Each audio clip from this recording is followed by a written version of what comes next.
Pemirsa, relawan Cakra 19 Aceh menggelar acara syukuran dan santunan anak yatim di ruko yang menjadi sekretariat bersama yang terletak di Jalan Residen Danubroto, Lamlagang, Banda Aceh.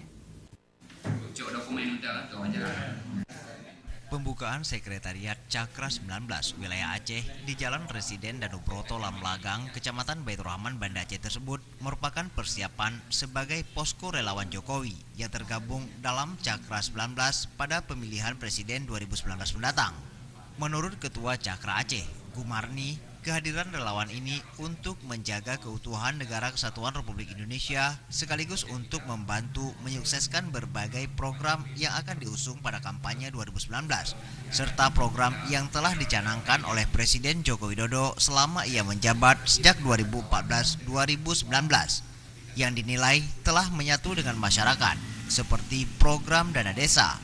Dan relawan Cakra untuk Provinsi Aceh ini nantinya akan dideklarasikan pada 23 September mendatang yang diikuti oleh seluruh pengurus yang ada di kabupaten kota di Aceh. Cakra ini sebenarnya perkumpulan 11 purnawirawan TNI.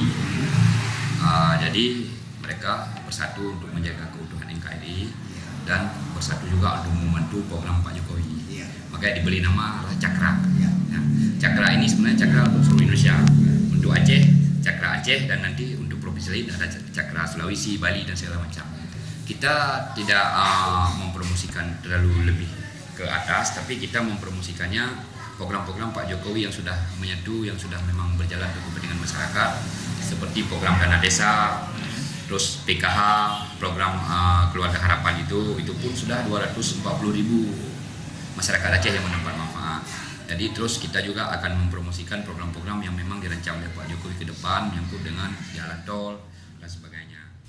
Selain mendirikan kantor relawan, dalam kesempatan yang sama, relawan Cakra yang mendukung calon Presiden Joko Widodo dan Wakil Presiden Kiai Haji Ma'ruf Amin turut juga menggelar doa bersama dan memberikan santunan kepada anak yatim piatu yang ada di sekitar kantor tersebut berada. Tim Liputan Aceh TV.